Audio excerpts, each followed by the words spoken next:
দক্ষিণাঞ্চলের কুখ্যাত খুনি এরশাদ শিকদারের কথা নিশ্চয়ই মনে আছে, যার নির্মমতার কথা মনে করে এখনো খুলনা অঞ্চলের মানুষ আঁতকে ওঠেন।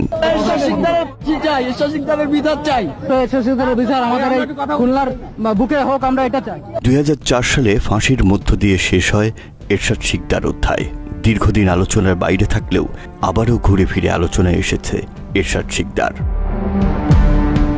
দৃশ্যপটে এবার এরশাদ শিকদারের ম্যানেজার মুজিবুর রহমান শামীম। এরশাদ শিকদার আটক হলেও তার অধিকাংশ অর্থ সম্পত্তি ছিল মুজিবরের নিয়ন্ত্রণে। এরশাদ শিকদার গ্রেপ্তারের পর মুজিবুর রহমান শামীম কয়েক বছর গা ঢাকা দিয়েছিলেন।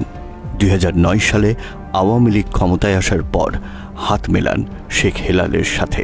শিকদারের সম্পদ দিয়ে রাতারাতি হয়ে যান শিল্পপতি।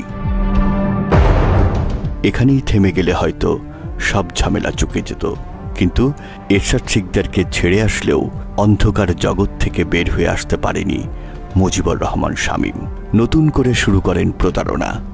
শেখ হেলালের ক্ষমতাকে কাজে লাগিয়ে কয়েকশো কোটি টাকার মালিক বনে যান। ছাত্রজীবন থেকেই ছাত্রলীগের রাজনীতির সাথে জড়িত ছিলেন মুজিবুর রহমান শামীম। 1986 থেকে 1992 সাল পর্যন্ত বাগেরহাটের চিতলমারী উপজেলার সন্তোষপুর ইউনিয়ন ছাত্রলীগের সভাপতির দায়িত্ব পালন করেন মুজিবুর রহমান। 1992 থেকে 96 সাল পর্যন্ত চিতলমারী উপজেলা ছাত্রলীগের যুগ্ম সম্পাদক ছিলেন। 96 থেকে 2000 সাল পর্যন্ত সন্তোষপুর ইউনিয়ন যুবলীগের সভাপতি হিসেবে আওয়ামী লীগের রাজনীতি করেছেন।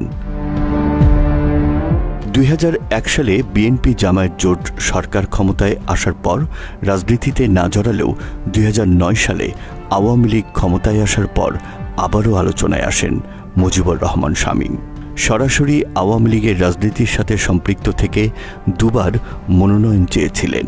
সংসদ সদস্য হতে না পারলেও নিজের স্ত্রী বিউটির জন্য বাগিয়ে নিয়েছিলেন চিতলমারী ইউনিয়ন পরিষদের চেয়ারম্যানের পদ।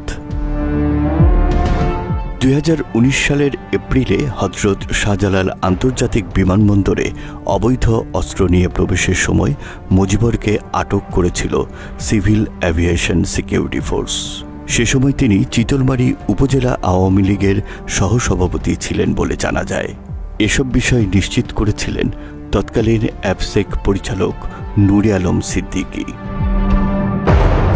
মুজিবুর রহমান শামীমের অপকর্মের মূল কেন্দ্র ব্যাংক লুট। আওয়ামী লীগ আমলে বেশ কয়েকটি ব্যাংক থেকে মুজিবুর নামে বেনামে প্রায় 500 কোটি টাকা লুট করে।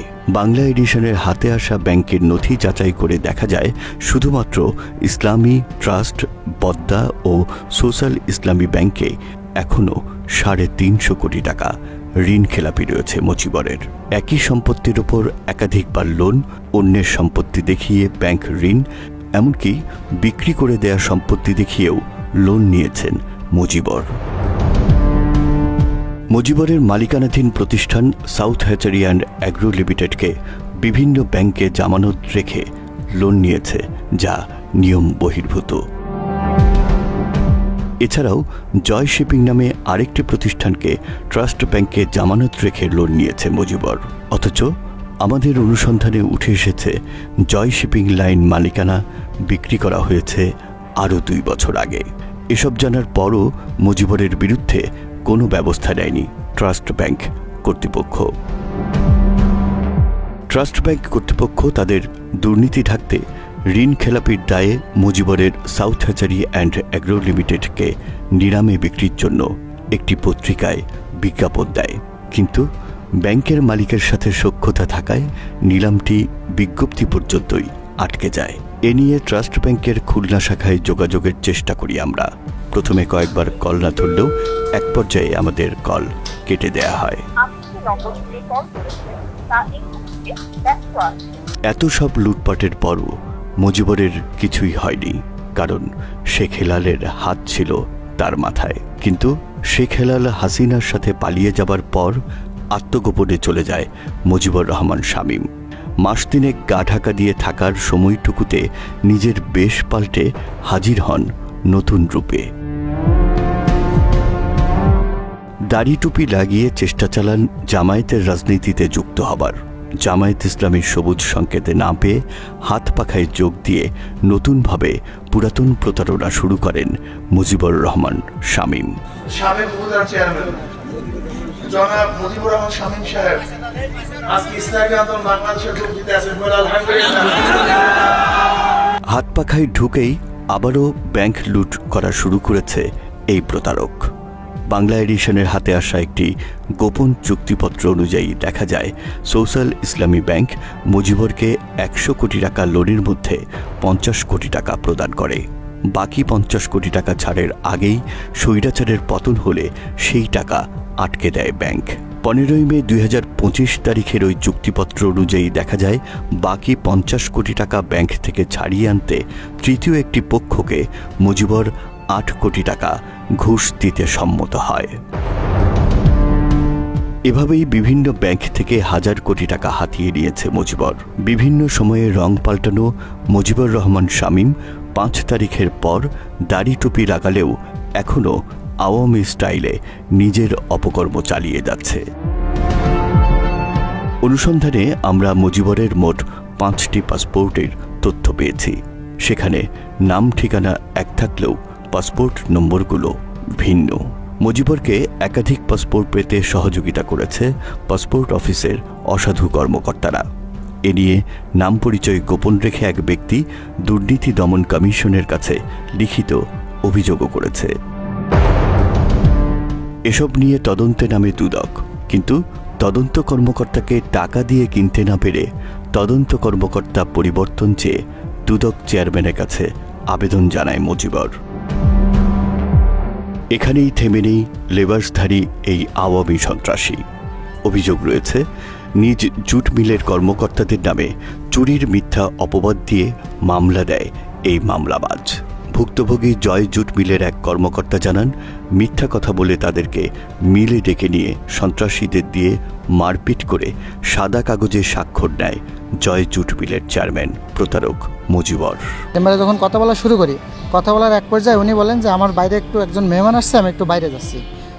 উনি বাইরে চলে যাওয়ার সাথে সাথেই ওখানে পূর্ব থেকে প্রস্তুত থাকা মুদাসের মেম্বার নুর ইসলাম এবং লিটন এবং তাদের আরও অজ্ঞাত আরও 4-5 জন মানে প্রস্তুত রাখা হয় আমাদের টর্চার করার জন্য। এবং তাৎক্ষণিকভাবে মুজিবুর রহমান শামীম অফিস থেকে বের হয়ে যাওয়ার সাথে সাথে আমাদের কাছ থেকে ফোন কেড়ে নেয়।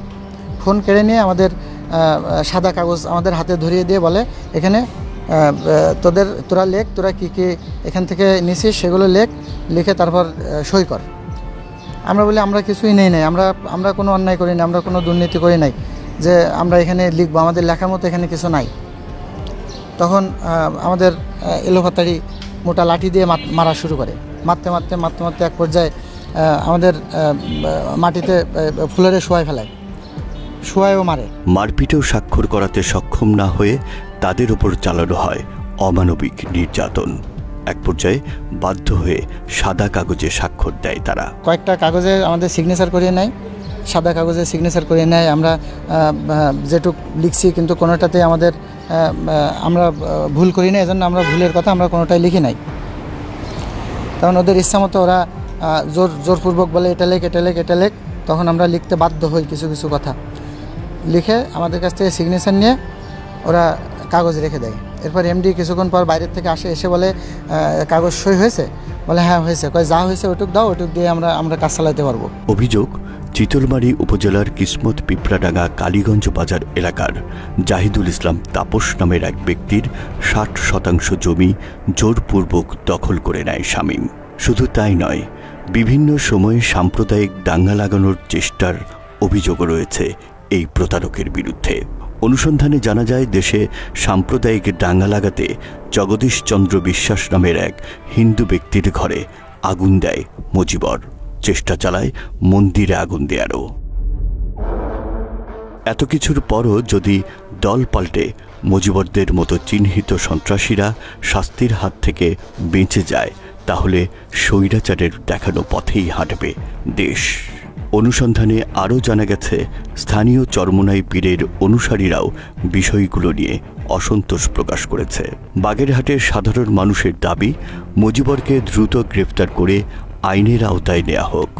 তা না হলে মজিবর ব্যাংক থেকে নেয়া হাজার কোটি টাকা পাচার করে দেশ থেকে পালিয়ে যেতে পারে। আমাদের সূত্র বলছে মজিবরের পরিবারের বেশ কয়েকজন সদস্য এরই মধ্যে দুবাই পাড়ি জমিয়েছেন। মজিবর দেশ ছেড়ে পালিয়ে যাবার আগেই তাকে গ্রেফতার করে তার আয়ত্তে থাকা সাউথ হ্যাচারি, জয় জুট মিল, জয় ফিলিং স্টেশন, জয় অ্যাগ্রো, জয় ফিড সহ সকল অবৈধ সম্পত্তি জব্দ করার দাবি জানিয়েছেন এলাকাবাসী। রাকিব জুয়েল, বাংলা এডিশন।